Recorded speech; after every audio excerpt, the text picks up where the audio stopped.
Hello, Psychic Andrew Warnes. If I was to see you on the street somewhere around here, we walked past each other and we recognised each other, and I said, hi, how's your day? You would likely respond, good, not bad, fantastic, lovely day, whatever. You wouldn't actually think about it. It would be what I would call a habitual response, and it's likely you might remember that we had spoken. But as for actually remembering that as a really detailed sort of conversation, yeah, it's gone. You'd agree, I think. If I was to be walking down the street and you were coming towards me and I said, "Oh, hello, how are you? What's great about your day?" You would have a completely different response. It would go deeper in you, actually. And you would actually dig a lot deeper, and you would go way past that habitual response that you had. And you like to think about it. So, I had a great breakfast. I did this. I did that. Yeah, that was the best thing about my day, sort of stuff, and go on. Or the beautiful morning, or the sound of the birds, or whatever. The walk. It doesn't matter what it is. You would actually think deeper. Okay, and that's great. So, what would happen if I was to ask you, we were sitting down having a coffee or something, and I was to ask you, what are you going through at the moment? Now, you might be going through nothing emotionally. You might say, I'm not going through anything. I'm just having a fantastic time, That could be the case. Most people, it doesn't. There's always something going on. I have something most of the time. I don't necessarily tell everybody, but I have something. Okay. So, what are you going through? Okay.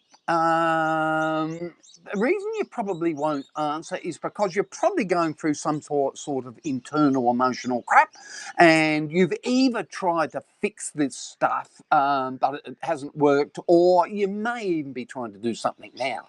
Okay, you might be talking to a psych or a counsellor or something like that if it's big stuff. Some other professional or something like. You could even be talking to friends to try and fix it or do something about it. Most of us externalise this sort of stuff. We don't bring it in, and that's okay.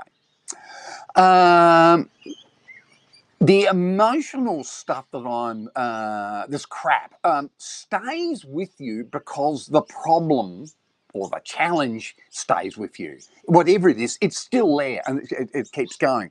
The only thing that makes it dissipate normally is time. And that time is often the case that days go past, or weeks go past, or even hours go past, and another piece of emotional crap comes up to make it worse again. Okay, you get me? So, that what are you going through could have come about by an argument with someone, some emotional pain, you're cranky, you're frustrated, or whatever. It doesn't matter where it's coming from. These are just emotional things going on, and they could come from your boss, your partner, a sibling, a friend. The thing is, we need to ask, is it internal to you? You might say someone else caused it or something. It actually is internal to you because you're the one feeling it. You can't say someone else made me feel that way, although we do. That's what most of us do. But if we're honest with ourselves, we don't. So what I've got here, I've got 3 questions I want you to ask yourself, and we're just going to go quickly through them. Okay. And these 3 questions, the first one goes like this: whatever happened to make me feel this way, and what's great about it? Now, a number of years ago, years and years ago, when I was being coached by a really good coach up the coast called Keurig Ashley, he's a fantastic guy. He took me through this, and I bet it wasn't working at that particular time. I hadn't been coached with him for long, and he'd given me this, and I wasn't remembering it or anything. And I went to see a friend who had also been coached by Keurig this particular day, and I sat down with him, and he did some work, and he turned around and said, so how's it going? I said, I've got this crap going on, blah, blah, blah, blah. And he asked me that question.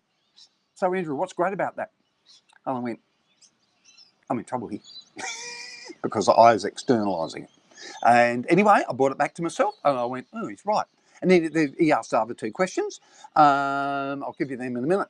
And that particular dialogue between the two of us was over in probably 3 minutes. We went across the road and had a coffee. I was home in half an hour.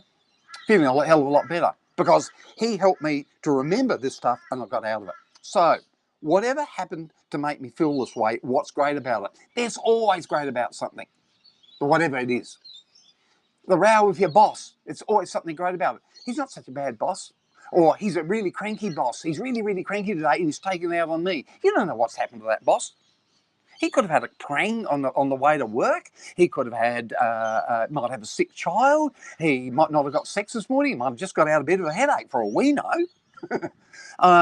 So it's not your problem, it's his. So it may be something else. You might be feeling cranky about something. So what? You know, what's great about it? Whatever happened to make me feel this way, what's great about that? We can always find something great about it because we're reframing it. Okay? Once we've done that, that's not the end of it. That's reframing it, but it doesn't stick with it. It doesn't actually move. So the next thing we ask, so when would now, and we talk in NOW now, as in the now of, we're living in the now, the fact that we both, I'm talking to you and you're listening in the now to this, when would now be a good time or a great time for me to move out of the way I'm feeling? So I've got this stuff about my boss. Am I going to let that go now? Am I going to feel cranky about that for the rest of the day? Choice is yours. I don't give a damn. Choice is yours. You can feel cranky all day because your boss roused on you, or you can go back to your desk or whatever you do, go about your business, count to 10 and go, it's his crap. I'm just going to go about my business. He's not going to make me feel bad. I'm going to pump myself up and I'm going to feel great. It's as easy as that. Or you can hang on it for weeks and weeks and weeks if you like. It's, and the same goes for my partner cheated on me or something like that. Now, that's a bigger thing. You can use the same thing. What's great about it? Well, he was a dickhead anyway, or he may not have been. He cheated on me. Maybe it's a reason for that. I don't know. When would it be now a great time for me to move out of the way I'm feeling? Well, for this particular thing, right now, because I've got to get through the day. I've got to go to work. I've got to be on top of things. I've got to get through the day. Now, the underlying problem might be there, but so I'm going to get through the day. So the last question we ask is, and what would be the first thing I could do to help myself with that? Now you're going to go, huh? So we've got the reframing. That's number one. We've got the timing. That's number two. And number three is the action plan. And we're going to take some action here. We're going to do something. That's not hard. That's fantastic. So we're going to do something. And the action plan is that boss that comes to you, he's really, really cranky. He comes to you and he says some stuff and he's really cranky. And it's not about you. It might be you did something wrong. If you did something wrong, which I don't think you would have, but you did something wrong, well, sorry, boss, it won't happen again. I'll fix it. That's all. Or if it's his stuff, he's just cranky, and he's cranky with anybody, with everybody in the place. It might be the place he's in. Well, that's his problem. It's not yours. Okay. So, what do we do? The first thing, and what would be the first thing I can do to help myself with that? I will go for a walk around the block. I'll go downstairs in the lift or the elevator, or walk outside. I'll go for a walk around the block. I'll come back. The next first thing. He's still cranky, okay, and I'm still feeling this way. I'll go and have a coffee with a friend. I'll hop on the phone and I'll ring a friend. I'll ring the partner and have a chat to my partner about what sort of fantastic day my partner's having. Whatever it is, it's the first thing. I'll go and get something to eat. I'll have some lunch. I'll do whatever it takes. It's easy, this stuff. That to not use these three things, you're not being true to yourself. We will talk about these more often. I'm going to be talking about, over the next couple of months, I'm going to bring these up again because this is really important stuff.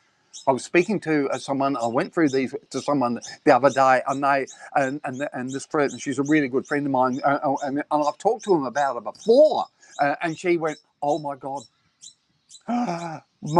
you're so right.